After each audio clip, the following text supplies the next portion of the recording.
Are you still alive back there? All ready to go. And right now we are going to the Trail of Tears.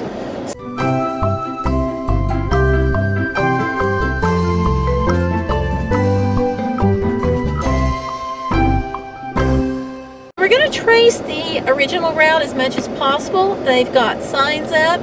I don't know how many stops we're going to make, but if we see interpretive markers, then we're going to go check them out.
So we are traveling along the original route for part of the Trail of Tears, and all this lush greenery that you see around here, it is vastly different from the landscape in Oklahoma. The Native Americans were in chains and bound and having to walk.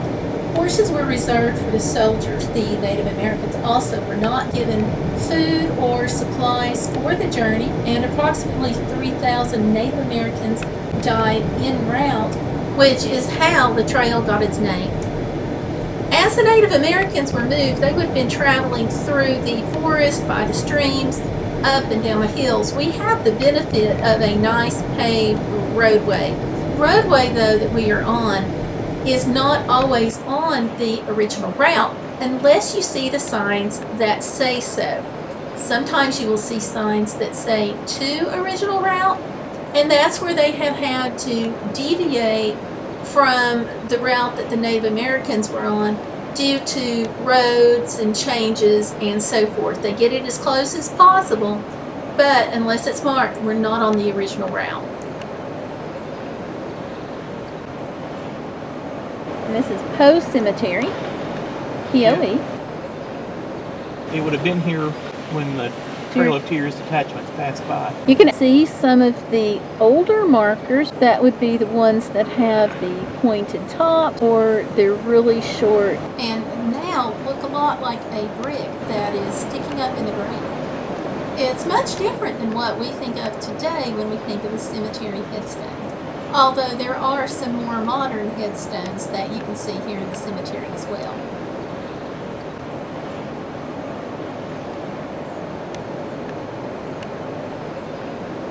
There's not much parking, so we're circling around. If we can find a place to park, I'd like to get out for a minute and show you the cemetery. Okay, so this is the original route now.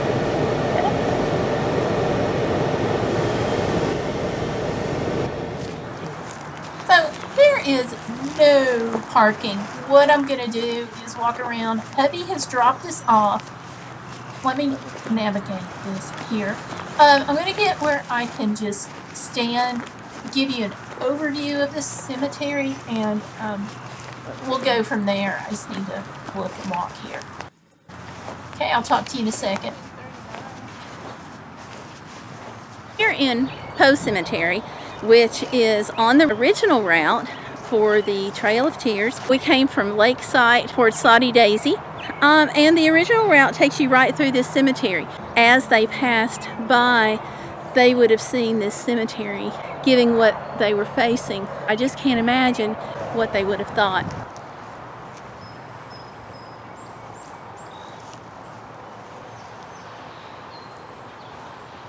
A lot of the headstones don't have names on them, and some of the headstones, those names and dates have been lost to time. So it's an interesting stop. As far as parking, right on the edge of the road is all we could find because there's not a lot of space. Now we're going over to the next stop. Hopefully we can find this without problem. There are not many stops on the Trail of Tears through Hamilton County.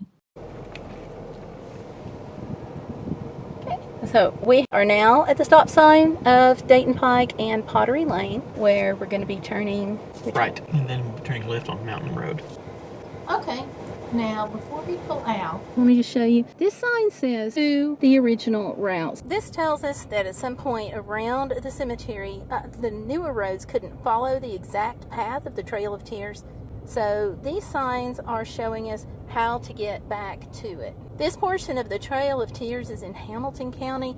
The map that we're using doesn't include sites within the city of Chattanooga or surrounding areas. This is just the 12.5-mile stretch that's within Hamilton County boundaries.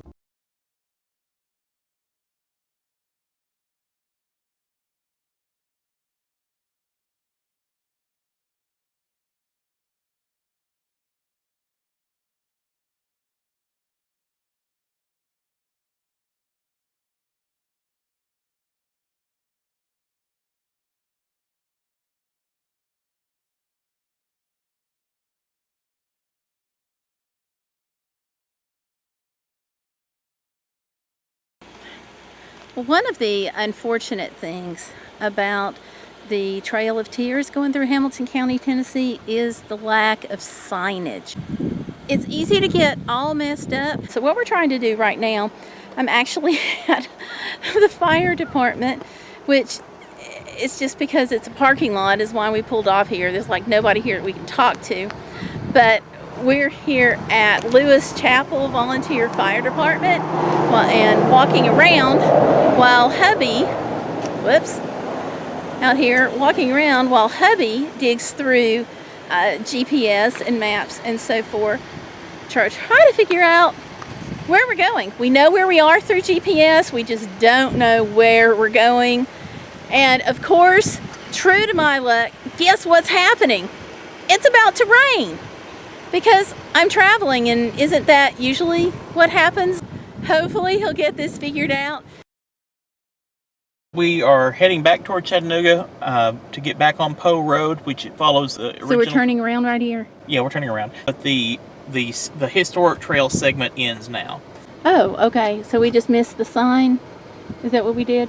There wasn't a sign. No, we're good. We're done. You know what I said about confusion a few minutes ago? I'm not kidding. This is the kind of the end of the segment, apparently, somewhere back there. Going back to Chattanooga. We found the sign that says segment ends. And we're coming back in after we turned around in Sequatchie County. Could they not have had one of those facing the other way before we got to the fire station? Now we're off to lunch and we have no idea where, and the water tower doesn't have anything to do with it. I just thought it was kind of cool. Thank you all for watching, and thank you for sharing it on Instagram and Twitter and your social media accounts. Be sure to subscribe to the channel for more of our videos, and always be Bodacious.